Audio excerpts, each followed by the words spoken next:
बदल बदल कर समय सभी पर बारी बारी आया।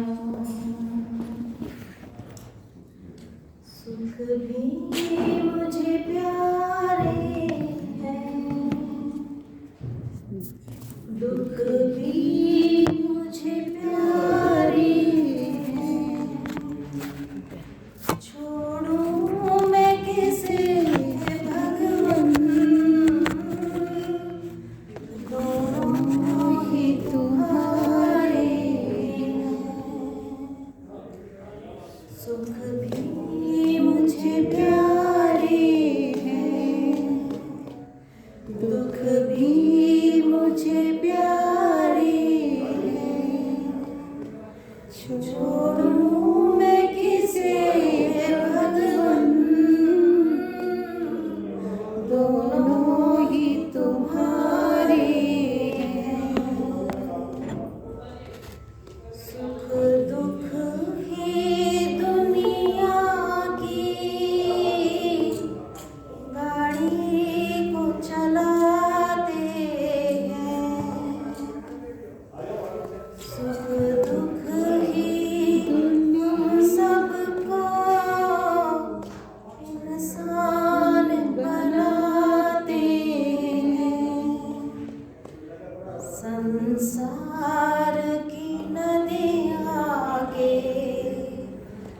दोनों ही किनारे हैं। छोड़ूं मैं किसे भगवन,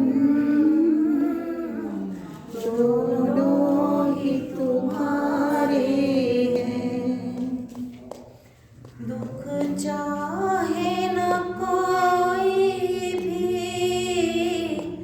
सब सुख को तरसते हैं।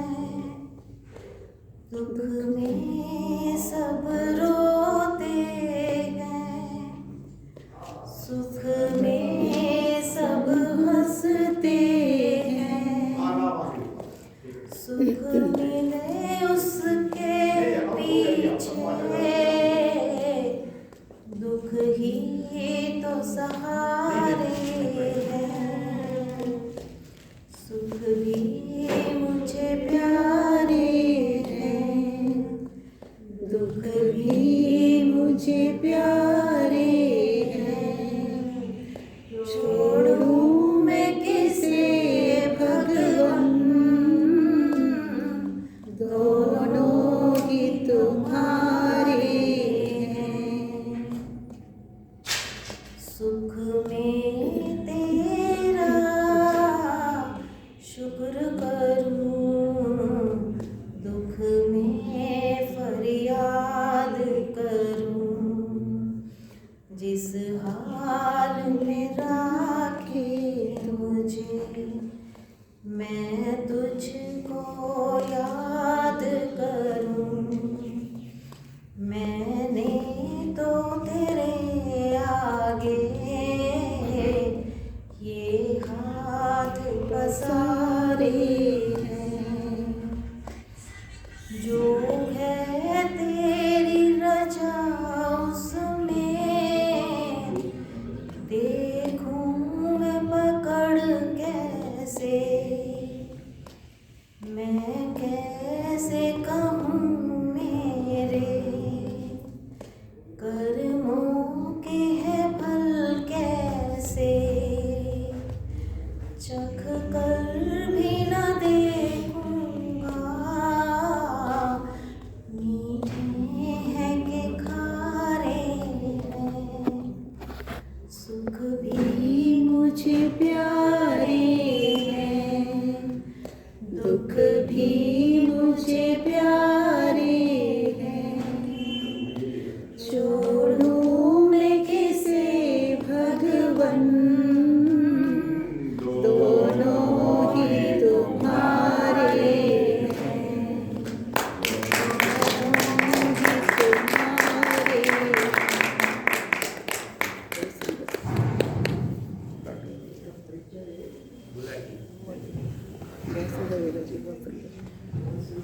सुख भी मुझे प्यारे हैं, दुख भी मुझे प्यारे हैं, कि दोनों जो हैं वो हैं ये परमात्मा के कर्मानुसार, हमारे कर्मों के अनुसार ही हैं। किसी के जीवन में सुख सुख चलता रहता है तो समझिए कि पूर्व जन्म के उसकी अच्छे अच्छे कार्य हैं, और किसी के जीवन में दैनिक हवन करने के बाद भी ऐसे ऐसे घर देखे गए हैं जहाँ दैनिक हवन सब कुछ पूजा पाठ आदर सत्कार करते हुए भी दुख का सामना लंबे वर्ष तक करना पड़ता है। तो ये सब प्रभु की लीला है, कहो उसमें हमारे कर्म अनुसार है, मिलता हम ही को है। तो आओ हमारे मन में जो विद्वान आदरणीय धर्मपाल जी आगे पधारे हुए हैं, उनसे अनुरोध के मंच पर अपना स्थान ग्रहण करें और अपने मुखारबिंद से हमारा मार्गदर्शन करें। दूसरा भी टंकारा की अपील सभी को यज्ञ भवन के अंदर मिला था, तो अभी हमारे सदस्य आदरणीय संजीव महाजन जी द्वारा जो इनकम टैक्स के बड़े पद पर कार्यरत हैं, 5,000 रुपये टंकारा के लिए उन्होंने घोषणा की। जाऊंगा उनके घर से 5,000 रुपये टंकारा के लिए संजीव महाजन।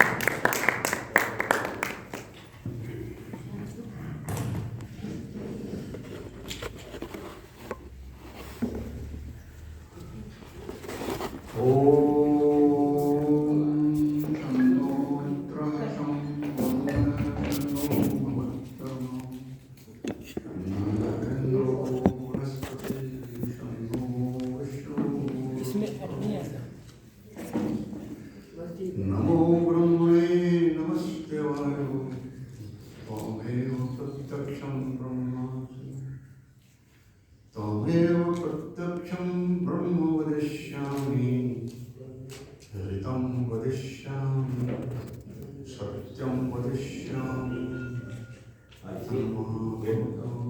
तद्वान् वक्ता ममतो भवतु ममतो वक्ता। ओम शांति शांति शांति।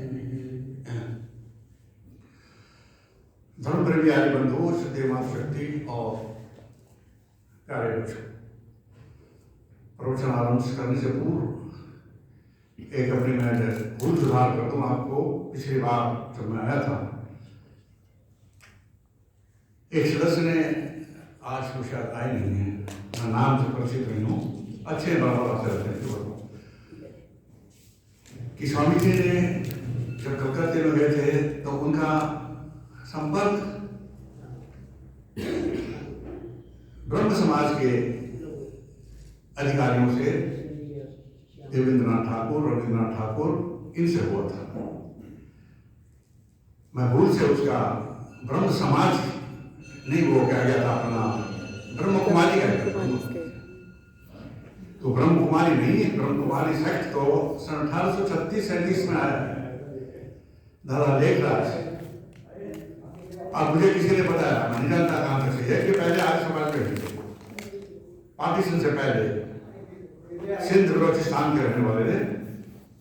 तो उन्होंने फिर अपना अलग से बना दिया और ब्रह्म कुमारी, ये तो बात हो गया। तो कृपया भूल सुधार कर ले, वो ब्रह्म समाज नहीं है ना, ब्रह्म कुमारी नहीं है, ब्रह्म समाज है। आइए अपने इस आध्यात्मिक वेला को आगे बढ़ाते हैं और वेद मंत्र की चर्चा करते हैं। वेदों का पढ़ना पढ़ाना और सुनना सुनाना सब आर्यों का परम धर्म है। लाख काम छोड़ करके वेदों का स्वाध्याय करो, पढ़ो, समझ में आए नहीं आए इसकी चिंता मत करो, प्रयास करो, अंतिम समय तक प्रयास करो, समझ में आ जाए। नहीं आता है, विद्वान लोग हैं, ऋषि मुनि हैं, हमारे अधिकारी लोग हैं, विचार विमर्श करो, बातचीत करो। एक दूसरे से आदान प्रदान करने से ही वक्ता और श्रोता दोनों को लाभ होता है। मेरा भी ज्ञान बढ़ता है, आपका भी ज्ञान बढ़ता है। इससे भाई स्वाध्याय अवश्य करो। आज एक वेद मंत्र लेते हैं और वेद मंत्र है कि वी में करना पत्यतो, वी में कर्णापत्यतो विचक्षुविदं ज्योतिर्हृदय आहितं नतः विमैन्मनश्चरति दूराधे किं शुद्धवक्ष्यामि किनु मनीषये। ऋग्वेद के छठे मंडल के 9वें सूक्त का ये छठा मंत्र है, 6 और 6, और मंत्र का शीर्षक है मेरी विवशता, मेरी मजबूरी। मंत्र कह रहा है, भक्त प्रार्थना कर रहा है कि वी में करना पत्यतो। हे प्रभु, जब भी आपकी भक्ति में बैठता हूं, ये मेरे दोनों कान इधर उधर भटकते हैं। विचक्षु और कर्ण ही नहीं, ये नेत्र भी इधर उधर भटकते हैं, अश्लील चीजों को देखते हैं। कान निंदा को सुनते हैं, ये अश्लील दृश्यों को देखते हैं। और हे प्रभु, केवल कान और आंख ही नहीं, मेरा ये हृदय जिसमें से ज्योति निकलती है, ज्ञान की ज्योति का जो केंद्र है, वो भी मुझे इधर उधर भटकाता है। और इन सब के अलावा प्रभु, यानी कान, आंख और हृदय के अलावा मेरा ये मन जो है, ये मुझे सर्वत्र दौड़ाता है, सारे संसार की यात्रा कराता है। मैं तुम्हारा कैसे मनन करूं, मैं तुम्हारा कैसे भजन करूं, कैसे आपकी भक्ति करूं, जब ये ज्ञान इंद्रिया इस तरफ मेरे को दौड़ा रही है। ये मंत्र का अर्थ है। वी में करना पत्यतो, ये कर्ण मुझे गिराते हैं, आंखें मुझे गिराती है, इधर उधर करती हैं, हृदय भी इधर उधर भटकता है, और मन जो इन सारी इंद्रियों का सरताज है, नेता है, वो तो न जाने इनको कहां कहां ले जाता है। ये इस मंत्र का मोटे शब्दों में अर्थ है। अब देखिए बंधुओं, एक तरह से हम जितने भी भक्त हैं यहां पर बैठे हुए हैं, ईश्वर में विश्वास करने वाले हैं, वेदों पर विश्वास करने वाले व्यक्ति हैं। हम भी ब्रह्म यज्ञ करते हैं, देव यज्ञ करते हैं, अतिथि यज्ञ भी करते हैं,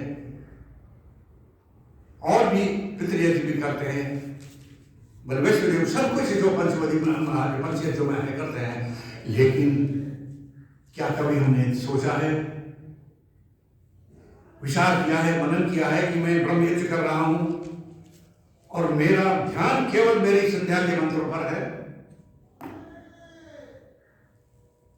मैं देव यज्ञ कर रहा हूं। क्या कभी मैंने सोचा है कि मेरा ध्यान केवल और केवल यज्ञ की लपटों पर है, उठती हुई लपटों पर है, मुझे कोई सरोकार नहीं कौन आ रहा है या कौन जा रहा है? नहीं। और ये हमारी कमी नहीं, सारे धार्मिक जगत की कमी है, चाहे वो आर्य समाजी है, पौराणिक है, मुसलमान है, सिख है, ईसाई है, बौद्ध है, जैनी है, सबके साथ में यह समस्या है, ध्यान का धारण किसी को होता नहीं। और भाई जब ऐसी स्थिति होती है तो भाई हम अपने प्रभु की भक्ति का नाटक तो कर सकते हैं, लेकिन प्रभु भक्ति नहीं कर सकते। अरे कवि ने बड़ा सुंदर लिखा कि माला तो कर में फिरे, माला तो कर में फिरे, जीव फिरे मुखमान, अरे मनुआ तो चौदिश फिरे, ये तो सुमरन। माला फिर रही है, हम कर रहे हैं, गायत्री मंत्र जाप कर रहे हैं, राम राम कर रहे हैं, कुछ कर रहे हैं, कुछ कर रहे हैं, जीव भी कर रहे हैं, सब कुछ है। उधर से कोई आवाज आ रही है, परिवार का कुछ रहा, बेटा बुला रहा है, कहीं घंटी बज रही है, हम दौड़ते हैं, ध्यान रुक जाता है सब। माला तो कर में फिरे, जीव फिरे मुखमाई, अरे मनुआ तो चौदिश फिरे, ये तो सुमरन है, सुमरन है। इसलिए इन बाधाओं को पार करने के लिए हमारे ऋषि मुनि की जरा देखिए दूरदृष्टि कितनी ज्यादा है। आज जो हमारे बच्चे हम परेशान हैं, दुखी हैं, कोई 9 बजे उठ रहा है, कोई 10 बजे उठ रहा है, कोई 12 बजे उठ रहा है, बड़ा दुख होता है। उन्होंने निश्चित कर दिया ब्रह्म मुहूर्त में उठना है प्रातःकाल 4 बजे। जब सारा संसार सोया रहता है हे भक्तों, उस समय तुम प्रभु की आराधना करो, कोई विघ्न नहीं आएगा तुम्हारे। ना टेलीफोन की घंटी बजेगी, ना दरवाजे की घंटी बजेगी, ना कोई और तुमसे मिलने के लिए आएगा, ना बच्चों को छोड़ने की चिंता रहेगी, ना कोई दूध सब्जी लाने की चिंता होगी। आप और आपका प्रभु बस। और ये व्यवस्था महाभारत के काल तक चली, महाभारत में भी चली। अपना युग में सूक्ष्म युग में 3 युगों में चली और अंत में इस कलयुग में आकर के तो भाई बिल्कुल ही समाप्त लगभग हो रही है। बिल्कुल तो नहीं हुई है, लेकिन हाँ समाप्ति के कगार पर है कि हम अपना ध्यान नहीं करते, प्रातःकाल ब्रह्म मुहूर्त में नहीं उठ करके प्रभु का व्रत नहीं करते और बस एक औपचारिकता पूरी कर देते हैं। नहारिए बैठ के ओम शनो देवी रविश्रय आपको भवन बीते सिंह और रवि सोन पुरे और उधर से आवाज दी कि मेरा नाश्ता लगाना भाई, जल्दी मुझे जाना है। अरे भाई टेलीफोन की घंटी भाई, ये तो सुन प्रभु भक्त में बैठते हो तो आप और प्रभु के बीच में और कुछ नहीं होना चाहिए।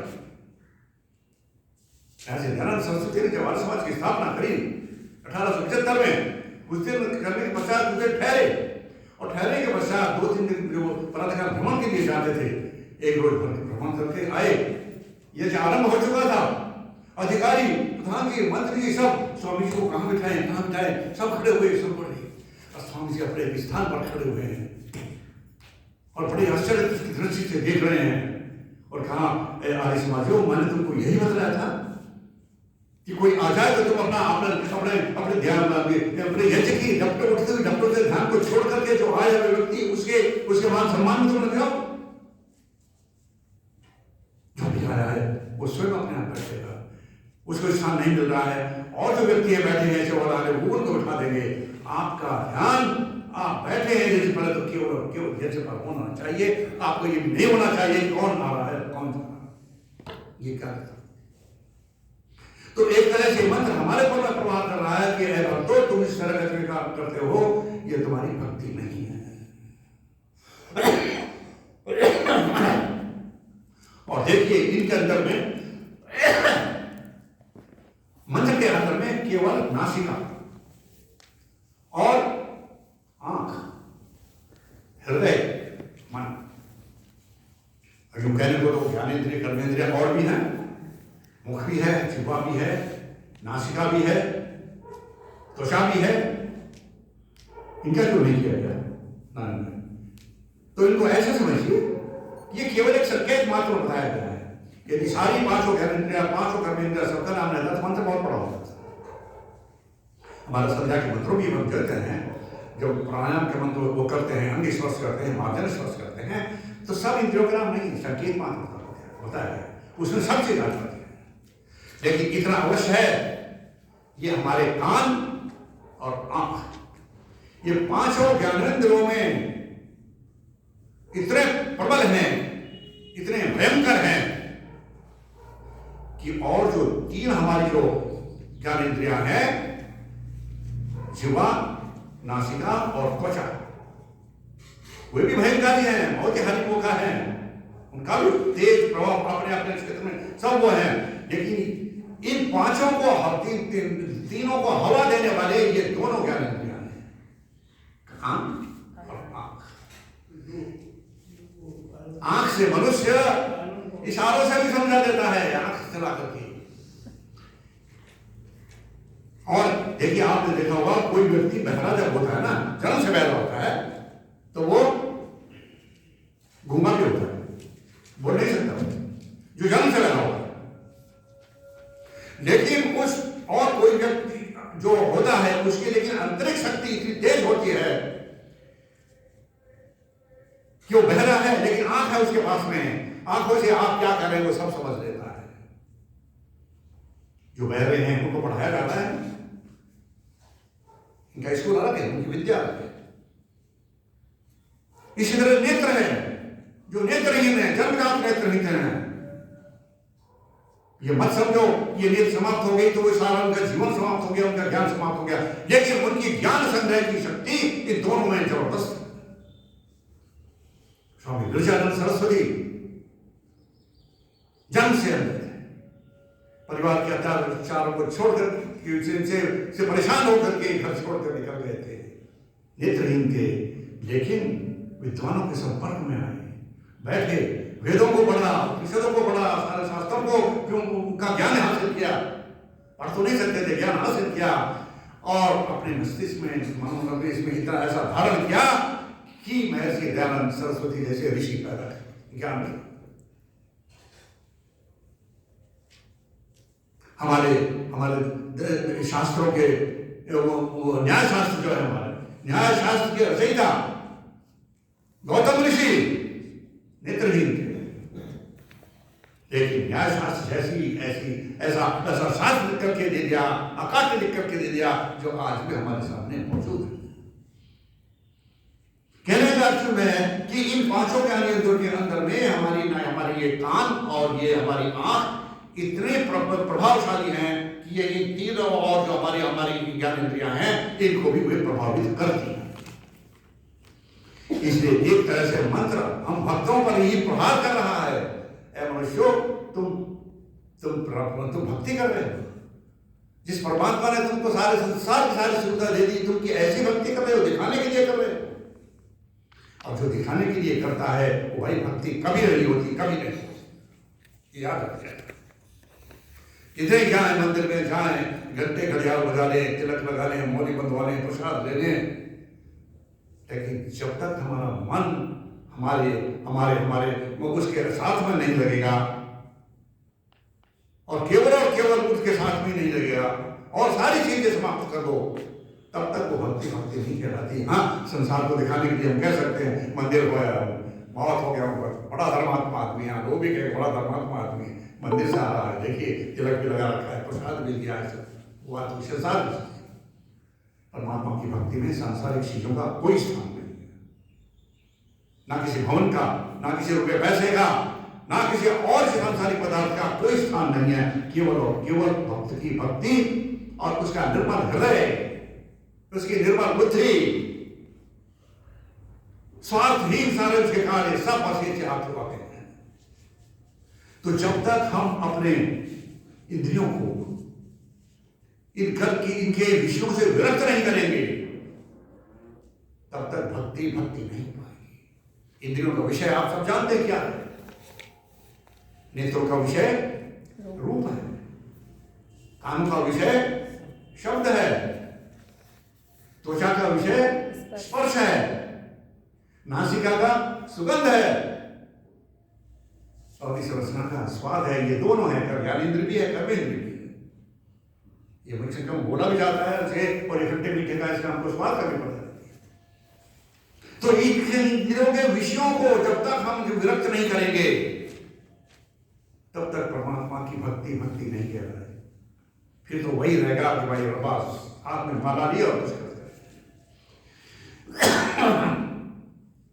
संसार के अंदर में इन विषयों से कोई व्यक्ति, बहुत कम व्यक्ति हो या जिन्होंने अपने आप को व्यक्त कर लिया, जो समझ लो वे सब श्रेष्ठ पुरुष बन गए, वे ऋषि बन गए। बड़े बड़े राजा महाराजा, इनका तो इतिहास ही देखिए। मुगल बादशाह मोहम्मद शाह रंगीला कुछ समय के लिए बादशाह हुआ, अवध का, लखनऊ का वाजिद अली शाह, इन दोनों जनों को सबके अंदर का सारा समय तेल फुलेल के संग्रह करने में ही लगता था।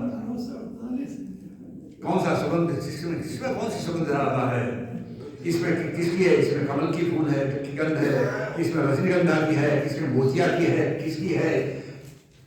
बेचने वाले उनके महलों के चक्कर लगाया करते थे और उनके संरक्षण करने में ही वाजिद अली शाह लखनऊ का नवाब और मुगल बादशाह मोहम्मद शाह रंगीला, इनका सारा लगभग आधे से ज्यादा समय इन चीज फुलेरों को एकत्रित करने में ही लगता था। लेकिन नतीजा भी फिर लगा के राजकाज में वो भाग बहुत कम देते थे, राज्य में छिन गया और उनके भाई जितने भी ये सेंट थे, इधर थे और खुशबूदार तेल वाले से थे, ये सब तो नाशिका का इतना बड़ा हुआ है, इतना जबरदस्त इसका हुआ है। हमारे भी सामने में कोई शायद डाल जाता है, कोई बहुत सुंदर खुशबू आता है, हम कहते हैं यही खरीदना चाहिए, यही खरीदना चाहिए। तो बंधुओं, और इस जिह्वा का मुख का तो उसका तो कहना ही क्या है, इसकी त्वचा जरा देखिए, 1 मिनट के अंदर में न जाने कितने लाखों पशु पक्षियों का ये वध करवा देती है, केवल इसका चटोरापन स्वाद। और वो स्वाद कहां तक रहता है, जरा आपने खा देखा है, कोई भी मांसाहारी खाते हैं, हम सब तो खाते हैं, मुंह में डाला और यहां तक तभी उसका स्वाद रहता है, नीचे जाकर के तो सब एक हो जाते हैं, सब मिल जाते हैं कि मांसाहारी खाया है, कि शाकाहारी खाया है, कि मीठा खाया है, कि खट्टा खाया है, सब मिल जाते हैं। ये स्वाद केवल 2 इंच का तक रहता है, यहां से लेकर के 3 इंच तक लगभग रहता है, और कंठ से नीचे जाते ही सब एक साथ सब, फिर पता नहीं लगता स्वाद क्या है क्या नहीं। तो इस छोटे से स्वाद के लिए, 2 इंच के स्वाद के, 3 इंच के स्वाद के लिए आज का मनुष्य कितने पशुओं की हत्या कर देता है। मैंने एक पुस्तक में पढ़ा, उसमें लिखा, शास्त्री जी लिखते हैं कि सन 78 की बात है, 1978, 31 दिसंबर 1978 को उन्होंने नवभारत टाइम्स में एक रिपोर्ट पढ़ी कि संसार के अंदर में 1 मिनट के अंदर में 1500 टन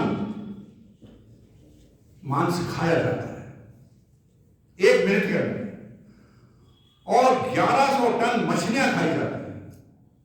यानी 1 मिनट के अंदर में 1500 और 1100 2600 टन मांस खाया जाता है। अब वो 2600 टन, इसको किलोग्राम करेंगे तो इसके 3 बिंदु और लगा देंगे तो इतना 3,72,000 के करीब हो जाएगा। 3,72,000 किलो मांस 1 मिनट में संसार में खाया जाता है। इतने पशुओं की हत्या ये जिह्वा अपने स्वाद के लिए करवा देती है।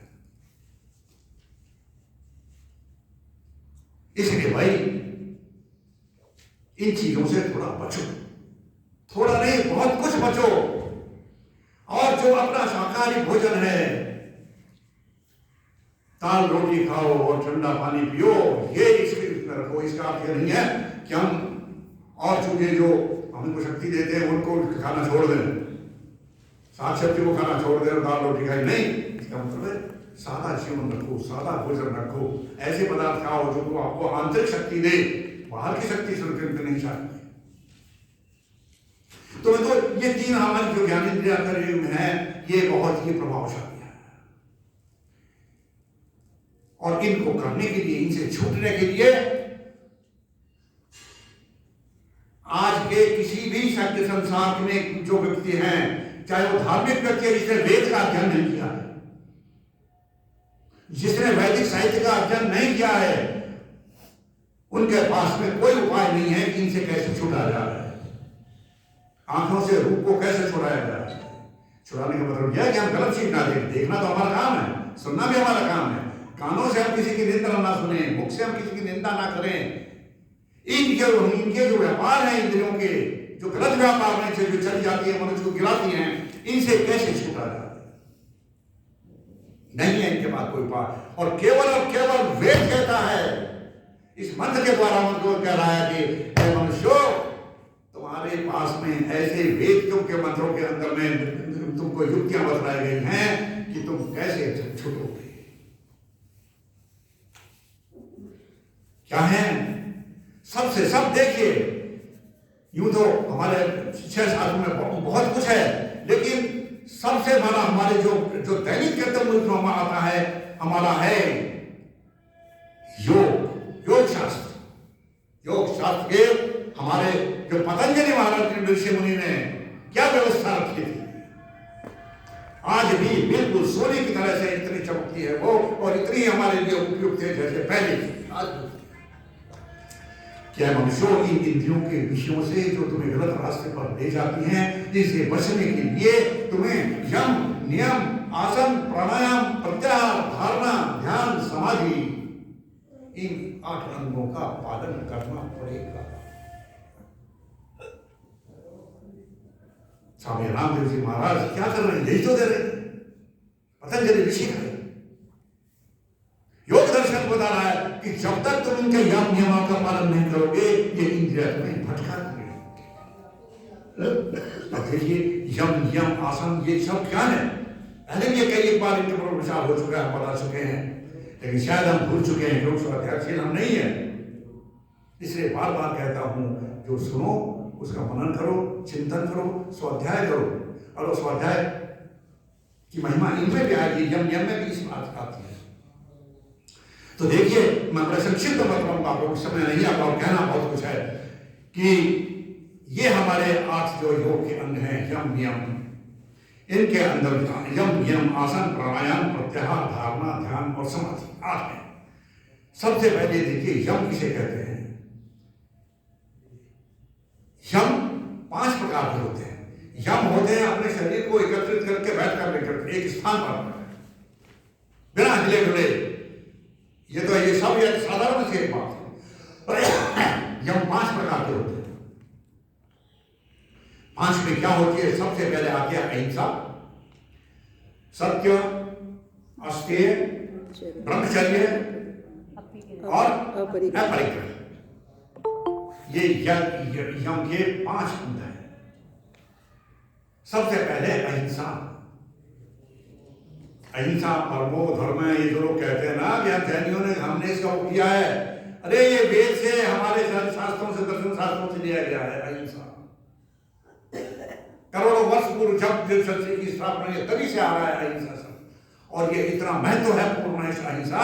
लोग ये तो आज के भक्ति कहते हैं, अच्छा जी गांधी जी भी कहते थे तुमने मेरे एक चपत का एक गाल में लगाया दूसरे में कर दूं, दूसरे में लगा दो।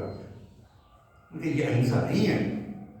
अहिंसा का अर्थ केवल ये मत समझो किसी की हत्या कर देना या किसी की पिटाई कर देना या किसी का और किसी का हनन करना, अहिंसा नहीं। अहिंसा का शब्द का जो अर्थ है इतना विशाल अर्थ है जैसे यज्ञ का अर्थ है। जैसे को ये मत समझो हमने आहुति दे दी, घृत की आहुति, सामग्री की आहुति, मंत्र बोल लिए और हमारा काम समाप्त हो गया। नहीं, यज्ञ का बहुत विशाल अर्थ है। जो भी शुभ कर्म करते हो आप, छोटे या बड़े, वे सारे यज्ञ की श्रेणी में आते हैं। छोटे से छोटा, बड़े। आज का मनुष्य छोटा काम करने में तो डरता है। सड़क पर पत्थर पड़ा हुआ है, मोटा है, गाड़ियां आ रही हैं, उसको उठाने का एक तरफ करने का कोई साहस नहीं करता क्योंकि छोटा काम है। और उसी के स्थान पर हाँ एक सोने की पेटी बड़ी होगी, सारे लोग दौड़ करके आ जाएंगे, चल जाएंगे। लेकिन जो भी व्यक्ति उसको एक किनारे पर कर देता है कि मेरा कोई भाई आएगा, स्कूटर वाला आएगा, गाड़ी वाला आएगा, गिर जाएगा उसको एक तरफ, ये सारे यज्ञ की श्रेणी में आते हैं। तो ऐसे यज्ञ का जो विशाल अर्थ है, ऐसे भाई अहिंसा का भी बहुत ही विशाल अर्थ है। और याद रखना, अहिंसा, सेवा, यज्ञ, ये जितने भी शुभ कार्य हैं, इनके कार्य कभी इनका जो है कभी निष्फल नहीं जाते, कभी निष्फल नहीं जाते। देर सवेर आपको उसका फल मिलेगा। लेकिन आज का मनुष्य कहता है मैंने आगे काम किया है, मुझे तो आगे फल मिल जाना चाहिए। हाँ, किसी के संस्कार बहुत प्रबल है, उनको आगे मिल जाता है, हो जाता है। लेकिन 99.9% लोगों को उसमें नहीं मिलता, ये निश्चित बात है। स्वामी श्रद्धानंद सरस्वती जिनका बलिदान दिवस अभी हम 26 तारीख को मनाएंगे, उन्होंने एक पुस्तक लिखा है। पुस्तक नाम है उनका ज्ञान मार्ग का प्रतीक। बहुत सुंदर पुस्तक है, पढ़ेंगे आप, आपका रोम एक एक रोम रोमांचित हो जाएगा। वो अहिंसा के बारे में लिखते हैं कि अहिंसा पर मेरा विचार नहीं होता था। मैं तो शुरू से ही नास्तिक रहा हूं, लेकिन फिर भी मेरे में एक विचित्रता थी कि मैं योगाभ्यास आदि हठागे का प्रयोग करता था। एक बार मैंने सुना कि त्रिवेणी नदी के उस पार में झूसा एक नाम का जंगल है, बहुत बड़ा झूसा, वहां पर एक महात्मा रहते हैं। दिन में भी अंतर ध्यान रहते हैं, दिन में नहीं मिलते किसी से भी,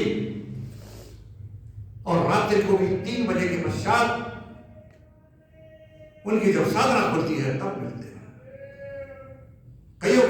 स्वामी श्रद्धानंद ने सुना, और ये भी सुना कि उन संज्ञा उन महात्मा के वश में एक बहुत शेर भी रहता है, उनके साथ शेर भी रहता है। स्वामी श्रद्धानंद को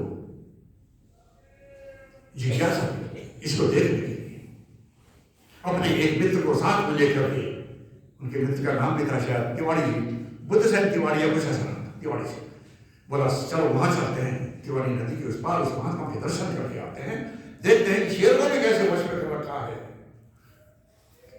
गए, पहुंच गए, रात के 10 बजे तक पहुंच गए, बैठे रहे और देखा एक सन्यासी केवल कोपिनधारी, सर्दी का मौसम है,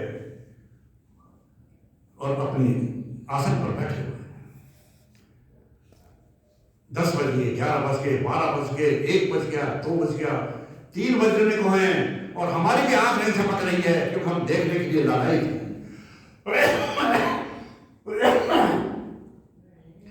ठीक 3 बजे महात्मा जी की समाधि खुलती है,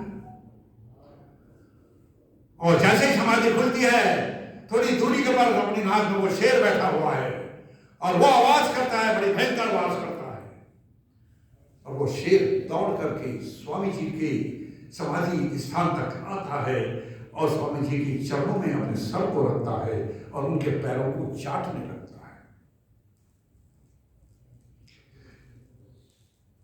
श्रद्धानंद जी लिखते हैं, हमें देखकर बड़ा आश्चर्य हुआ, ये जंगली पशु जो किसी को नहीं छोड़ता, एक सन्यासी के चरणों में आकर के सर रख रहा है, उसके पैरों को चाट रहा है, क्या कर रहा है।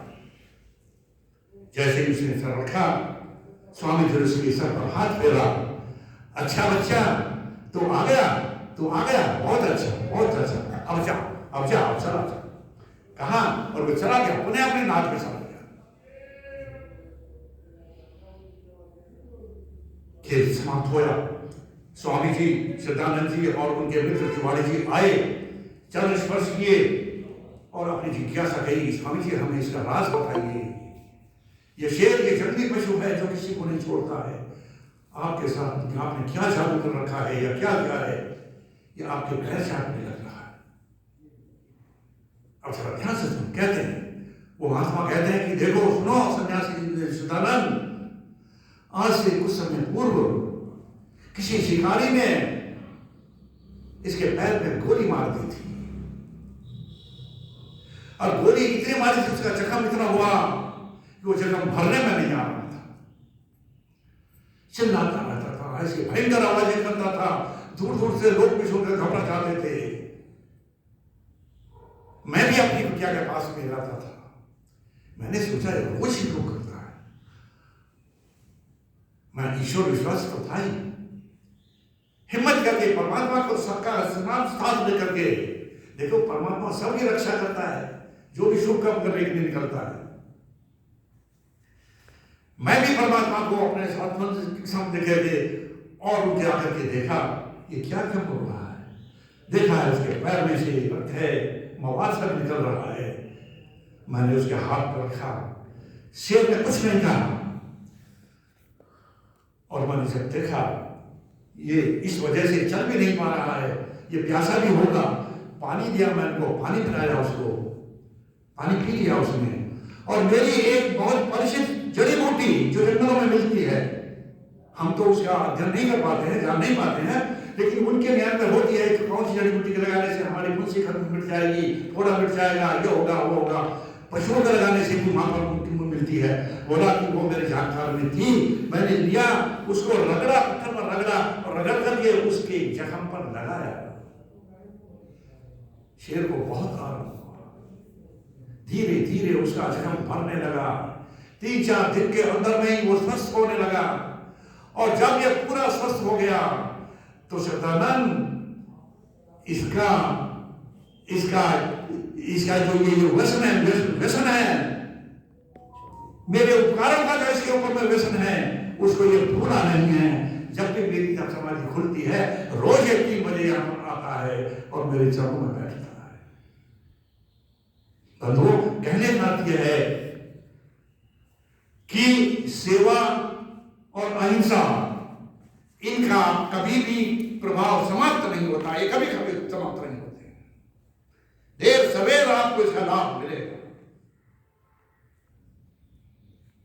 इतनी बड़ी शक्ति है अहिंसा के अंदर। तो कहने लगा कि अब वो लिखते हैं उसे आगे, तो उसमें स्वामी जी लिखते हैं कि इस शख्स को देख करके मैं दंग रह गया और मैंने भी अहिंसा और सेवा इसको करने का अपनाया। और उन्होंने अपनाया, सेवा का भी किया, अहिंसा का भी किया। और गुरुकुल कांगड़ी विश्वविद्यालय आज भी जिसको 125 साल हो रहे हैं, आज भी मौजूद है, उसको स्थापित किया सेवा करने के लिए। अपने परिवार को छोड़ दिया, अपने परिवार को छोड़ दिया, दोनों बच्चों को छोड़ दिया वहां पर, हरिश्चंद्र और इंद्र विद्या वाचस्पति को, जबकि और वैसे भेजने में कांप रहे थे, नहीं हमने भेजेंगे, हमने भेजेंगे। लेकिन जब 1 से 2 भेजे, 2 से 3 हुए, 3 से 4 हुए, 4 से 6 हुए, 10 हुए, 15 हुए, 20 हुए, ऐसे होते होते बढ़ता चला गया। आज उसका रूप विश्वविद्यालय के रूप में है। ये सेवा का कार्य। लेकिन सेवा कहने से, भाई यहां बैठ करके व्याख्यान देने से बड़ा आसान है, लेकिन सेवा का कार्य, अहिंसा का कार्य, ये जो है बहुत ही दुर्गम है, बहुत दुर्गम। हिमालय पर्वत की चढ़ाई पर चढ़ने की समान है, जिस पर चढ़ते चढ़ते चढ़ते गामा पहलवान को भी पसीना आ जाते हैं और बीच में वापस लौट करके आ जाते हैं, नहीं हम नहीं जा सकते। गिने चुने लोग होते जो पहुंचते हैं। इसलिए बंधुओं, वैदिक साहित्य का, वैदिक संस्कृति का, हमारे वेदों का ज्ञान का रास्ता बड़ा दुर्गम है, यह निश्चित है, कठोर है। लेकिन कठोर, जब तक हम कठोरता को नहीं सहेंगे, मधुरता हमारे निकट नहीं आएगी। याद रखिए। इसीलिए तो सिद्धार्थ प्रकाश में महर्षि लिखते हैं, माता पिता को बच्चों को शिक्षा देने के बारे में, विद्या देने के बारे में कभी भी किसी प्रकार का संकोच नहीं करना चाहिए। उनको दंड दे, कोई गलत काम अगर वो कर रहे हैं तो उनको ताड़ना देने में कभी संकोच नहीं करना चाहिए। लेकिन फिर आगे लिखते हैं, लेकिन माता पिता ऊपर से उनको ताड़ना दें, लेकिन अंदर से मधुर व्यवहार, दया का व्यवहार, करुणा का व्यवहार उनके साथ रखें। यानी जो मैं कठोर व्यवहार तुम्हारे बच्चों आज के साथ तुम्हारे साथ में कर रहा हूं, यह आज तुम्हें कठोर लग सकता है, लेकिन तुम्हारे आने वाले जीवन के अंदर में यही तुमको मधुरता प्राप्त करेगा, यही तुमको इंसान की इंसानियत तक ले जाएगा। इसलिए भाई ये सेवा का कार्य बहुत पुण्य कार्य है। जो अपना लेता है, मैं कहता हूं उसका जीवन धन्य हो गया है। लेकिन सेवा के पीछे में कोई प्राप्ति की, भाई कोई चाहना मत रखना कि मुझे कुछ मिल जाए, मुझे कुछ मिल जाए, मैं सेवा कर रहा हूं, मैं सेवा कर रहा हूं। हमारे तो मंत्री जी सब कहते हैं हम आपकी सेवा करते हैं, हमारे MP MLA मंत्री सब कहते हैं हम सेवा कर रहे हैं, लेकिन सेवा के बदले में जितनी सुविधा ले रहे हैं उसको नहीं बताते हैं, बोलते बताते हैं सेवा कर रहे हो, लेकिन निस्वार्थ भाव से नहीं कर रहे हो तो उसकी एवज में सब कुछ। सेवा वो होती है जिसके पीछे कुछ लेने देने का कोई प्रश्न नहीं होता है। महाभारत के युद्ध तक यही हमारी स्थिति थी। कोई भी विद्वान होता था, उस समय के राजा को पता होता था कि विद्वान है, और वो विद्वान अपने परिवार को छोड़ करके विद्या के प्रचार में, वेदों के प्रचार में निकल जाता था। उसको चिंता नहीं होती थी अपने मेरे से पीछे से परिवार का क्या होगा, क्योंकि जानता था, व्यवस्था थी। राजा को भी जानता था वो व्यक्ति कहाँ है, विद्या प्रचार, वेद प्रचार के लिए निकल गया है, अच्छा उसके परिवार का ध्यान रखने का है, उसके कुटुंब का, उसके खान पीन का, उसके बच्चे के शिक्षा साधन का सारा ध्यान रखे। राज व्यवस्था से हुआ करता था। लेकिन आज स्थिति सारी बदल चुकी है। इसलिए बंधुओं, हम ये कह रहे हैं कि यम आसन, ये मैंने बताया आपको, यम के अंदर में कहा कि वे सबसे पहला आया अहिंसा किया। इसे अहिंसा को अपनाओ। अहिंसा में बहुत बड़ा फल है, इसको कमजोर मत समझो, किसी को कटुवचन बोल देना ये भी हिंसा है, और किसी से प्रेम से कहकर किसी नाम पर बोल देना ये अहिंसा है। मुझे याद है, समझ तो ध्यान नहीं, लेकिन आर्य समाज पार्टीशन से पहले लाहौर की बात है, किसी अधिकारी ने एक सेवक अपने से नीचे के अधिकारी को कुछ कटु शब्द कह दिए, और ऐसे कर शब्द कह दिए कि वो हथियार, वो भी जो नीचे का जो उनका कर्मचारी था या अधिकारी था, उसे बड़ा महसूस किया, लेकिन कुछ उसने उत्तर नहीं दिया और बात छोड़ करके चला गया, अपने घर चला गया। जिस अधिकारी ने कहा था, उसके जाने के पश्चात उसको महसूस हुआ ये मेरा व्यक्ति काम करने वाला घर चला गया है कि जरूर आज मेरे कटु वजह से नाराज हो गया है। महसूस हुआ, घर पे गया, आवाज रही, तू पर तीसरे मंजिल के मकान के ऊपर वो चल रहता था। अरे बड़ा बड़ा बड़ा आदमी कहा जी, अरे भाई साहब क्या मैं ऊपर में आ सकता हूँ या आप नीचे में आ सकते हैं, मुझे आपसे बहुत ही आवश्यक काम है। उसका देखकर क्या, नहीं मैं आता हूँ, आप क्या करेंगे। वो उनसे बड़ा था, आया और सरकार ने क्षमा याचना करी, मुझे क्षमा कर देना, भूल से बड़ा कटु शब्द आपके लिए निकल गया था, मेरी ऐसी कोई भावना नहीं थी, मुझे क्षमा कर देना। जब तक क्षमा नहीं करोगे मेरे दिल का एक बोझ हटेगा, ये चीज हुआ। इसलिए बंधुओं, कभी भी किसी से कटु वचन, चाहे आपके विचार मिले या ना मिले, कटु वचन बोलने का किसी को अधिकार नहीं है। ये जिह्वा इतनी मधुर हमको दी है परमात्मा ने, सारे संसार शरीर के अंदर में हड्डियां ही हड्डियां हैं, लेकिन यही एक स्थान है जिसमें हड्डियां नहीं लगाई है परमात्मा। क्यों? कि प्रभु को शक्ति नहीं बयान में कुछ ऐसा आता है, प्रभु को शक्ति नहीं बयान में, इसीलिए हड्डी नहीं लगाई जबान में। भैया, प्रभु को शक्ति पसंद नहीं बयान में, बयान माने बोलने में, कहने में, इसीलिए हड्डी नहीं लगाई जबान। इसलिए भैया इस चीज का ध्यान रखो। यह हमारा आ गया अहिंसा। अहिंसा के पश्चात में आता है सत्य। आप सब जानते हैं सत्य क्या है। जो पदार्थ जैसा है उसको वैसा ही कहना, वैसा ही मानना, वैसा ही समझना, वैसा ही लिखना, औरों को भी ऐसे बताना, ये सत्य कहलाता है। मैं इसी विवेचना में जाऊंगा तो सारा समय भी सब मेरे लिए कम पड़ जाएगा और कुछ नहीं रहेगा, इसलिए मैं यही समझूं सत्य को आपसे जानते। सत्य क्या होते? 2 और 2 4 होते हैं, बस याद रखना। हमेशा कहता हूं, इसको जीवन में बांध लेना कहीं पर भी। कोई 5 कहता है गलत कहता है, 6 कहता है गलत कहता है, 3 कहता है गलत कहता है। महर्षि ने हमको ऐसी घुट्टी बताई है कि जो पदार्थ जैसा है उसको वैसा ही कहना, वैसा ही समझना, वैसा ही मानना और मन माना, ये सत्य कहलाता है। याद रखना, अहिंसा, सत्य, अस्तेय, चोरी नहीं करना, कभी चोरी नहीं करना। किसी के पदार्थ को पड़ा हुआ है, तुम्हारा कोई अधिकार नहीं है उसके ऊपर में। चाहे सोने का बहुत बड़ा जेवर बड़ा वहां पर पड़ा हुआ है, कोई अधिकार नहीं है, उठाना नहीं है। लोग कहते हैं अरे उठा नहीं है, इतनी कीमती चीज पड़ी हो तो क्या पड़ी होगी, वहां पड़े रहे तो तुम्हारा से कोई मतलब नहीं है। उस समय की व्यवस्था महाभारत से पहले की, सरकार के कर्मचारियों को सूचना दी जाएगी कि हमारे घर के सामने में इतना बड़ा ये चीज पड़ी हुई बड़ी कीमती है। सरकारी कर्मचारी आएंगे, उसको उठा करके ले जाएंगे, राजकोष में जमा कर देंगे। आपका कोई अधिकार नहीं है किसी चीज को, आपकी नहीं है। आपका अधिकार वही है जो आपने अपने पुरुषार्थ से कमाया है, बस। तो अहिंसा, सत्य, अस्तेय, ब्रह्मचर्य पर आते हैं। ब्रह्मचर्य, ओह, इसकी तो भाई लीला ही निभानी है। अपनी वीर्य शक्ति को अक्षुण्ण रखना, इसको नष्ट नहीं होने देना, और केवल 25 वर्ष तक विद्या में लीन रहना, ये ब्रह्मचर्य। और अपरिग्रह, किसी चीज का संग्रह नहीं करना। संग्रह आज बहुत बड़ी बीमारी है हम लोगों के साथ में।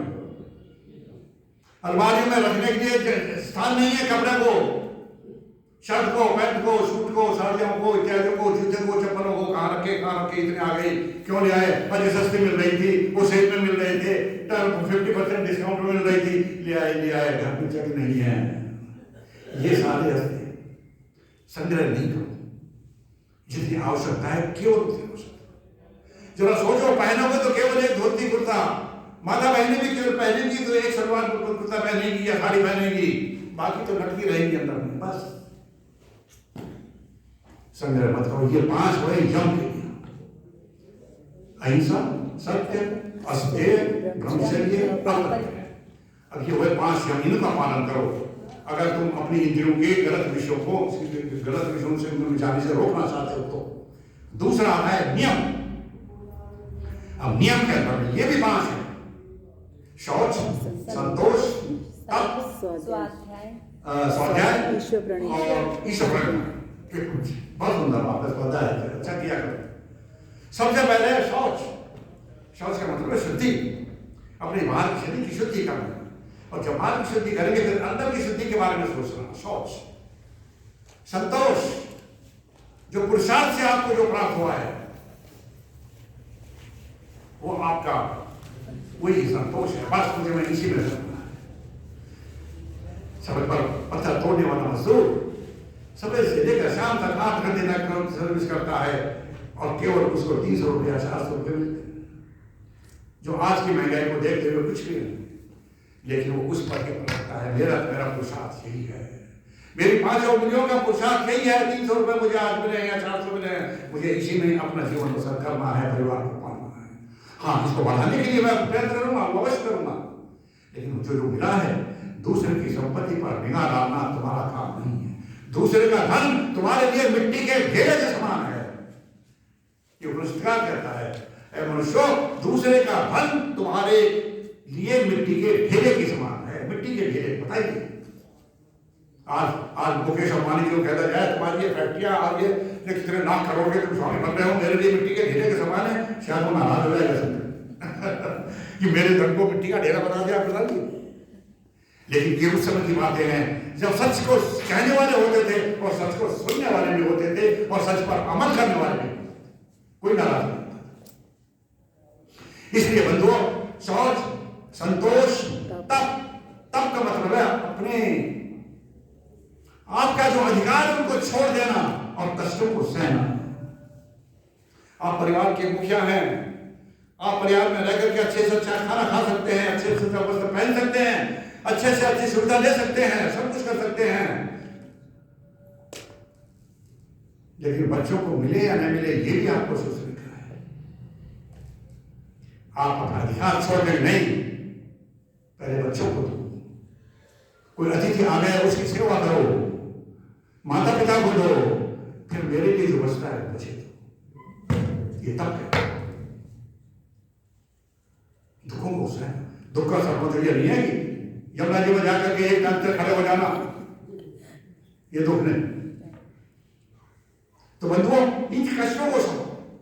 आज ये माता पिता देखिए बच्चों का कितना लालन पालन ध्यान रखते हैं, अपनी आवश्यकताओं में कटौती कर देंगे। बच्चे की स्कूल पहले जाएगी, बच्चे की यूनिफॉर्म पहले आएगी, बच्चे की किताबें पहले आएंगी। बहुत अच्छे, धन्य हुए माता पिता। इसलिए बंधुओं, अपनी आवश्यकताओं को कम करो, minimum for self and maximum for others. अपने लिए बहुत कम, दूसरे के लिए सबसे। स्वामी विद्यानंद विवेक बहुत क्या कहते हैं, minimum for self and maximum for others.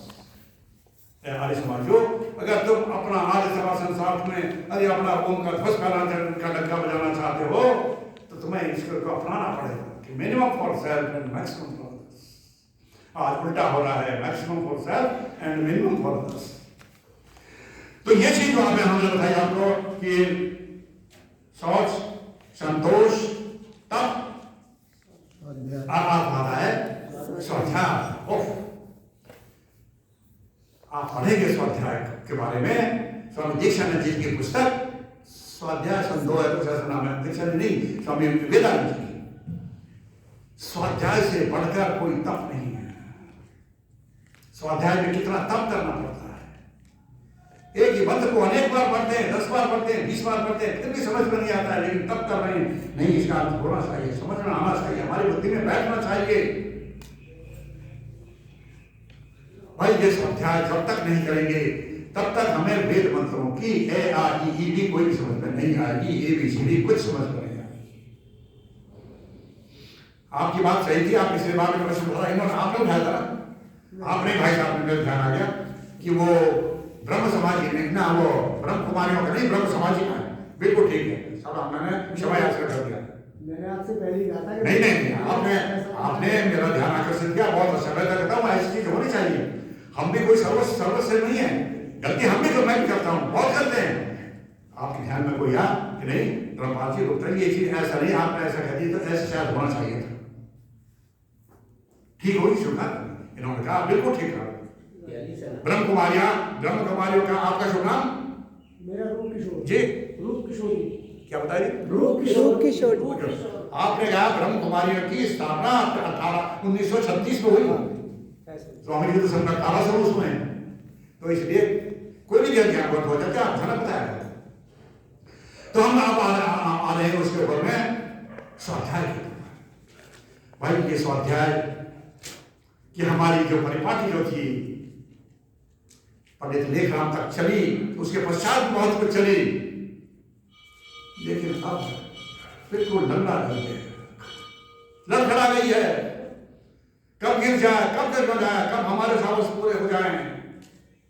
बच्चों को तो पता भी नहीं है वेद क्या है, साम वेद क्या है, अथर्ववेद क्या है, महर्षि दयानंद कौन थे, पंडित लेखराम कौन थे, नहीं पता। हम तो हैं पढ़ रहे हैं, किताबें निकालते हैं, पढ़ते हैं, लेकिन हमारे जाने के पश्चात ये तो एक आर्य समाज की बड़ी विडंबना रही है। मैं बम्बई आर्य समाज में गया एक बार, उनका पुस्तकालय मैंने देखा, हो स्वामी बहुत दिनों तक वहां पढ़े, इतनी लंबी पुस्तकें, 1.5 फुट की लंबी लंबी, उस समय शास्त्रार्थ हुआ करते थे, हर एक शास्त्रार्थ का विवरण के बाद में पूरी नाइट करी हुई पुस्तक ऐसी हुई 6 इंच 4 इंच 8 इंच की, 1.5 फुट से भी ऊंची थी, इतनी लंबी पुस्तक उन्होंने रखी हुई है। कोई हिंदी में है, कोई अंग्रेजी में है, कोई उर्दू में ज्यादा है, उसमें उर्दू का प्रचार कर रहा था, लेकिन अभी भी अपना करके उन्होंने रखा है। चाहे कितना ही उसका अपने भवन का उन्होंने रिनोवेशन कर दिया हो, जीर्णोद्धार कर दिया हो, पुस्तकालय उन्होंने अपना परंपरा अभी भी रखा। इसलिए बंधु ये पुस्तकालय जितने भी है, लाइब्रेरी जितनी है, इनका बड़ा महत्व है। आज तो लोग समझते नहीं, सब नई बल पुस्तकें हैं, लाइब्रेरी में जाकर भी पढ़ो, नहीं खरीद ले आएंगे, खरीद ला करके पढ़ो, पढ़ा महत्व चीज हो जाती है, लेकिन उस समय सामूहिक सारे काम होते थे। तो ये स्वाध्याय की महिमा है। जब तक हम स्वाध्याय नहीं करेंगे तब तक हमारे जीवन का कल्याण नहीं होगा, ये निश्चित। इसलिए स्वाध्याय अवश्य, स्वाध्याय सारे काम छोड़ करके स्वाध्याय करो, और इसकी चिंता मत क्या करो। मैंने पहले भी कहा कि समझ में तो आते नहीं है, क्या करें, संस्कृत में है, ये है, बड़ी गरिष्ठ भाषा है, ये है। उनका नहीं, सब आता है, सब समझेंगे। जब हम पढ़ने जाए थे, ABCD जब पढ़ने देते तो वहां से बड़े शपथ खाए थे, A फॉर एप्पल और B फॉर बैट, ये भी याद नहीं होता, बहुत शपथ खाए। लेकिन आज ऐसे हो गए, पारंगत हो गए। करत करत अभ्यास की जड़पति होत सुजान, रस्ते आवत जात है सिर पर होत निशान।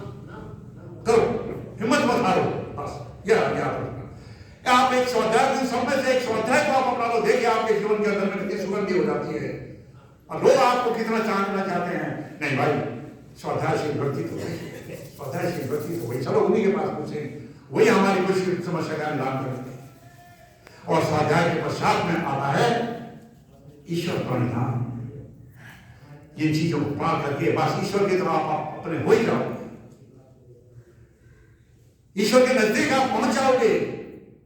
ब्रह्मयज्ञ में जब उपासना के मन पहुंचते हो तो वही अपना उपासना का जो इन्हें परमात्मा नजदीक बैठने का वो है। लेकिन इन चीजों को, सब चीजों को पार करके तब पहुंचोगे, तब जाकर के आप इसको अपरिग्रह को, इसमें ईश्वर प्रणिधान की श्रेणी में आए।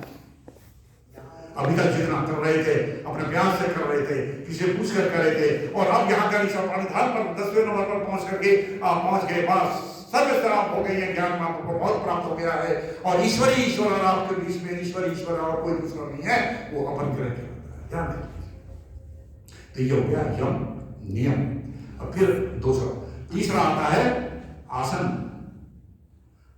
आसन किसे कहते हैं आप सब जानते हैं। बैठे, जिस आसन में बैठे, आप सुखासन में बैठिए, आप पद्मासन में बैठिए, जिस आसन पर स्थिर रूप से आप बैठ सके, बिना हिले डुले बैठ सके, ये शर्त है। जिस आसन पर आप बिना हिले डुले घंटों तक अपनी, जब तक आप साधना करते हैं तब वो करते हैं, ब्रह्मचर्य करते हैं, बिना हिले डुले बैठ सके, उस आसन पर बैठ सके। आसन की बड़ी महत्वता है। हमारे यहाँ वैदिक साहित्य के अंदर में हर छोटी चीज की महत्वता है।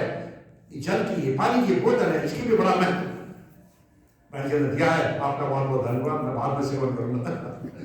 तो यह है कि हर एक चीज का महत्व है। और आज के वैज्ञानिक, आज के विद्वान तो कहते हैं अजय नहीं, ये तो सारा नेचर है, ये तो प्राकृतिक चीजें हैं। क्या है? वे नहीं जानते कि आंखों में सुनने की शक्ति कैसे है, कानों में सुनने की शक्ति कैसे आ रही है। क्या कान अपने आप सुन रहे हैं? नहीं, अपने आप नहीं सुन रहे। मनुष्यों, तुम उसको जानो जिसने इनको सुनने की शक्ति दी है। ये बोलने की शक्ति हमारी जीवा में आ रही है, जानते हैं कि हमारी जीवा में बोलने की शक्ति है? नहीं, जिसने शक्ति बोलने की दी है उसको जानो, उसको ब्रह्म जानो। नेत्रों में देखने की शक्ति किसने दी है? उसने दी है, तुम उसको ब्रह्म जानो। अगर तुम्हें अपने आप में शक्ति है, नेचर में अपने आप शक्ति में है, व्यक्ति में अपने आप में शक्ति है, तो मरने के पश्चात भी उसको देखना चाहिए, मरने के पश्चात भी उसको सुनना चाहिए, बोलना चाहिए। नहीं करते इस चीज को, ये लोग स्वीकार नहीं करते। अब धीरे धीरे लाइन पर आने लगे, हाँ इनकी शक्ति है, सूक्ष्म शक्ति है, ये सूक्ष्म चीज है। जैसे मैं बताता हूँ, हर बात कहता हूँ कि हमारे यहाँ हर चीज को सूक्ष्म रूप से नीचे तक जड़ तक जाते हैं, तब जाकर के वैदिक साहित्य का हमें पता लगता है क्या। हमें तो सब कहते हैं अरे आंख है, ये तो नहीं चल रहा, परमात्मा ने दिया, ये सब देख रहे हैं, सब सुन रहे हैं, सब बोल रहे हैं, सब कुछ है। इनका सीमित स्थान है, इनको शक्ति मिल जाएगी तो देख लेंगी, नहीं मिलेंगी तो नहीं देखेंगी। अंधे व्यक्ति को क्यों नहीं दिखता भाई? आंखें तो उसके भी हैं, उसको क्यों नहीं दिखता? तो इसलिए बंधुओं, इस आसन, एक आसन पर बैठ जाओ, बार बार उस आसन को बदलो मत। एक स्थान रखो, एक समय रखो, एक आसन रखो जिस पर आप सुखपूर्वक आराम करो, बिना विघ्न के, बिना बाधा के आप बैठ सके। ये आसन कहलाता है। और आसन, उसके बाद आता है प्राणायाम। बाबा रामदेव ने करोड़ों लोगों को प्राणायाम के द्वारा जीवन दान दे दिया। निश्चय उनकी साधना हम तो काबिल तारीफ नहीं समझते हैं। आज तक भारत के अंदर में ऐसा कोई ऋषि नहीं हुआ जिन्होंने प्राणायाम का इतना महत्व बताया हमारे समाजों को। अरे प्राणायाम, हमारा ब्रह्म ये जो प्राणायाम का अर्थ होता है। ऋषि क्या लिखते हैं? जब संध्या करने बैठो 3 प्राणायाम करो, कम से कम 3 और अधिक से अधिक 21 करो, 3 प्राणायाम। उसके बाद प्राणायाम के मंत्र आते हैं, फिर उनका करो। तो प्राणायाम तो हमारा दैनिक जीवन है हमारे समाजों का। हमारा तो दैनिक प्राणायाम से आरंभ होता है। और प्राणायाम की क्रिया बंद हो, मैं ज्यादा गहरा नहीं जाऊंगा के समय, अभी बहुत कुछ है, थोड़ा समय बीतता जा रहा है कि प्राणायाम आप सब जानते हो, सांस को लेना और छोड़ना, सांस की क्रिया।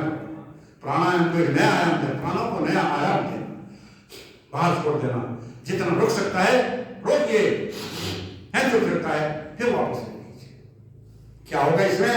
देखिए, जब हम छोड़ते हैं प्राणायाम, हम अंदर से जो गंदी चीज हमारे संदर्भ में वायु है उसको निकालते हैं,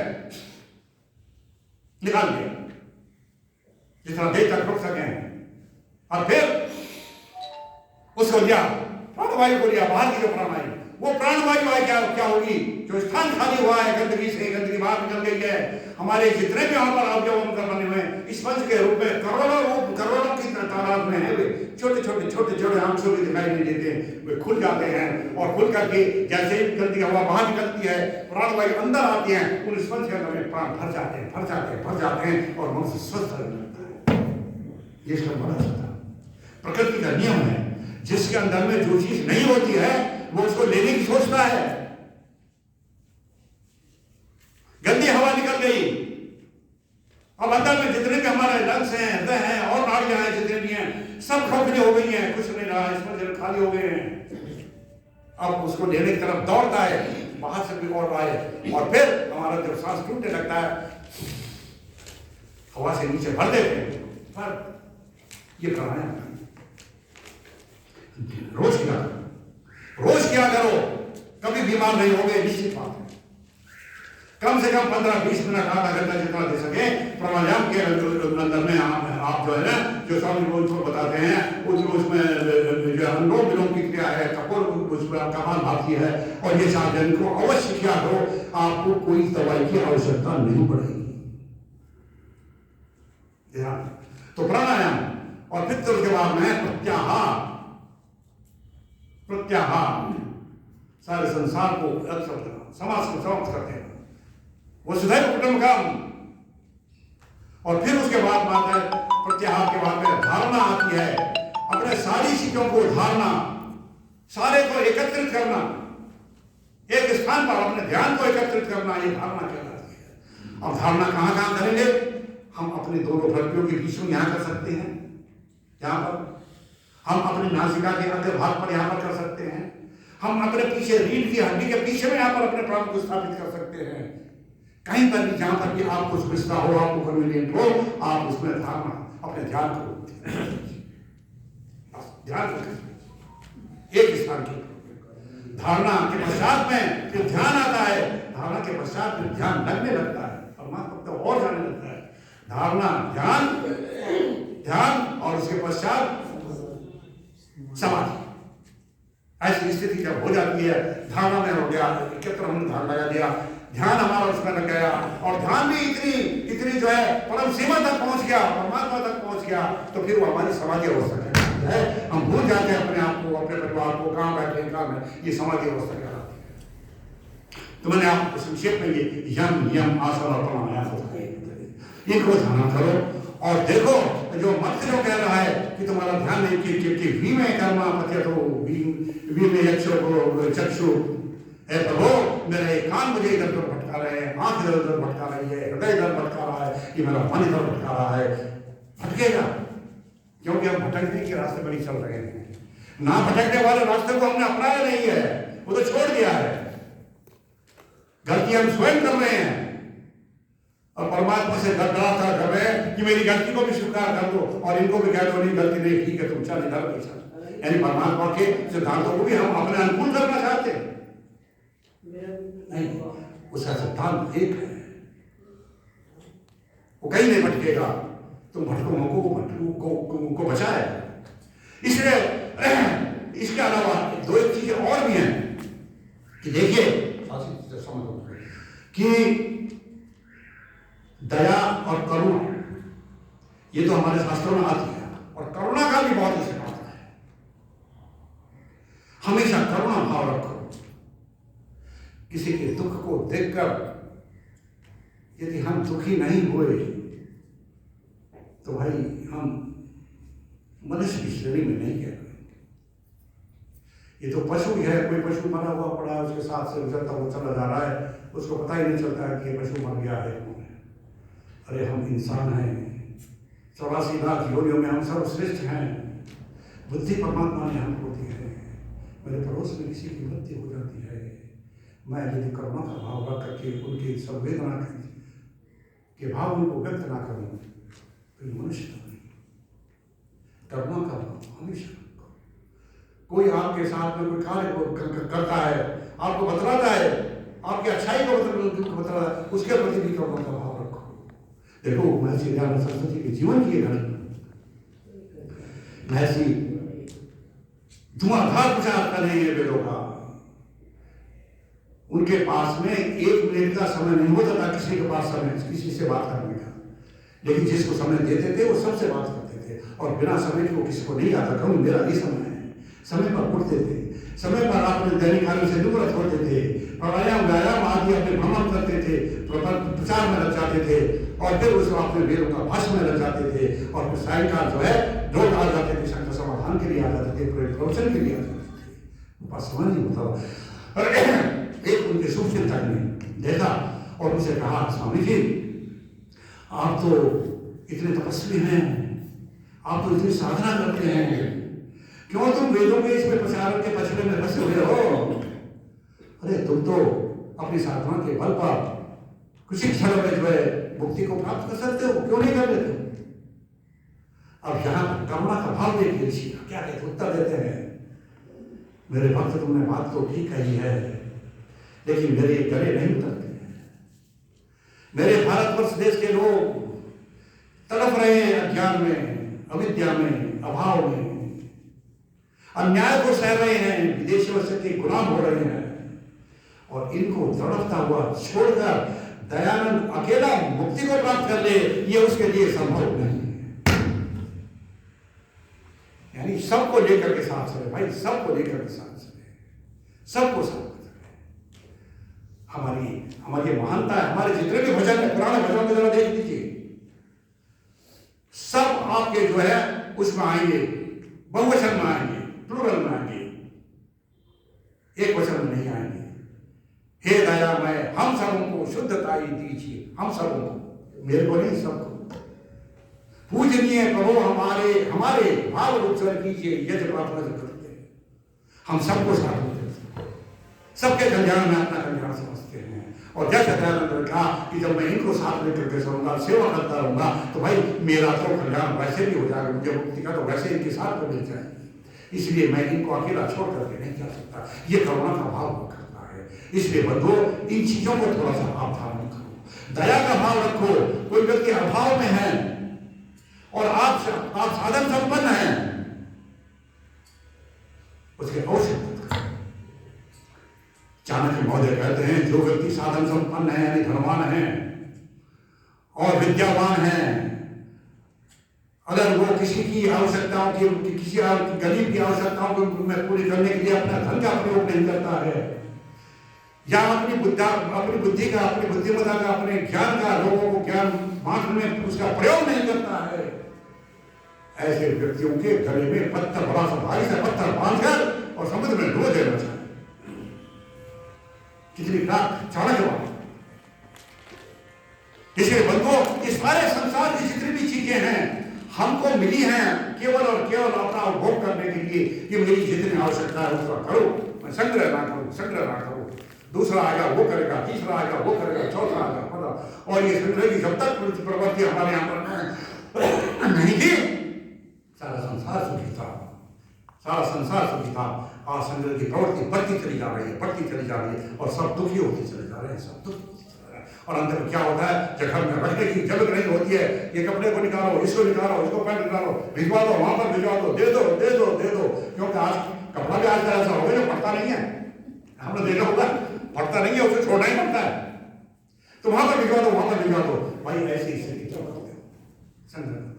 तो इन शब्दों के साथ मैं आज अपने मंत्र पर आते हुए कह रहा हूं कि वीमे करुणा पच्यते,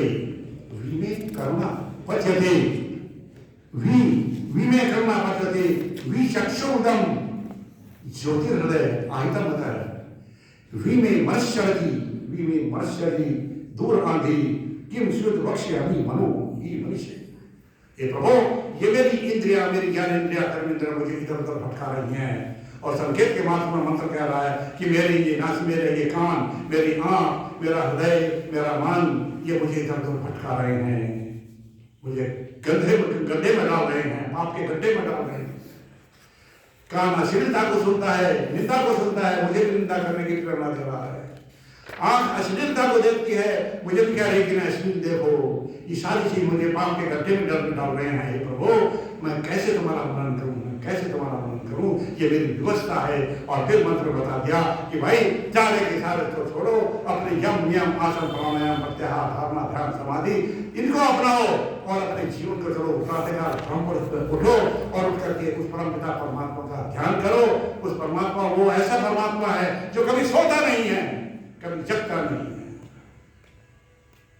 प्रभु सोवत है, तू जागत है, होता है ना। अभी संजय ने लिखा है कि ये तो बात होती नहीं कि प्रभु जाग रहा है और तुम सो रहे हो। आओ इस मंत्र को अपनाएं, इसका अध्ययन करें। कोई इसके अंदर में आपकी कोई उलझन हो, कोई कठिनाई हो, मैं अपनी योग्यता अनुसार आपकी कठिनाई उलझनों को दूर करने का प्रयास करूंगा। अभी भी किसी को कोई इसमें प्रश्नोत्तर करना कि आपने ये कहा, इसके बारे में कुछ हो, उनका स्वागत है। जितना मेरा स्वाध्याय होगा मैं अवश्य आपकी जिज्ञासा को शांत करूंगा। किसी का कोई भी प्रश्न इसके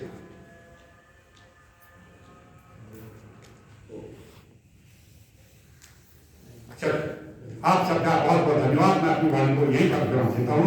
एक बात और बताऊं कि 26 तारीख को स्वामी श्रद्धानंद बलिदान दिवस है, वो रविवार का दिन है। अब रविवार के दिन में आपका यदि कोई विशेष कार्यक्रम हो तो कृपया मुझे सूचित कर देना। मैं आने का प्रयास करूँगा। मेरी बड़ी इच्छा होती है समाज में जा करके और अपने ऋषि महर्षियों के बारे में, उनके जीवन के बारे में कुछ अपने विचार व्यक्त करूँ और उनके ऋण से पूर्ण होने का प्रयास करूँ। इतने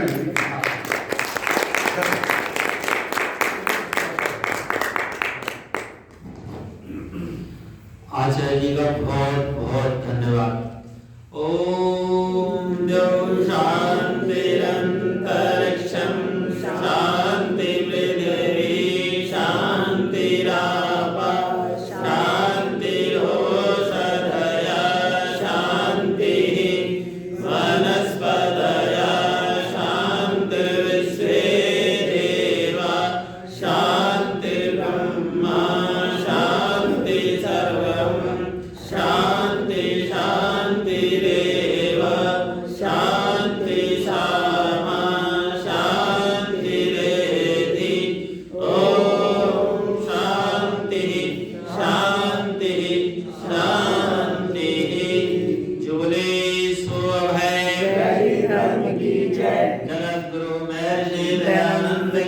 जय आर्य समाज अमर रहे, वेद की ज्योति जलती रहे, ओम का झंडा ऊंचा रहे। दैनिक ध्वनि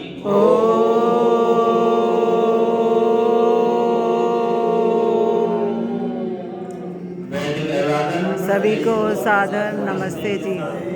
कुछ कह रहे हैं आप यहाँ? यशाया के अंदर मैंने टंकारा के लिए आपसे प्रार्थना की थी। बहुत सारे महानुभावों ने अपनी यथा शक्ति दान देकर मैं उनका धन्यवाद करता हूँ। और एक मिनट से टंकारा में ऋषि बोध उत्सव वैसे तो 23 तारीख से मनाना शुरू कर दे, 23 फरवरी से शुरू होगा, लेकिन ऋषि बोध उत्सव 28 फरवरी और 1 मार्च 2 दिन सोमवार और मंगलवार रहेगा।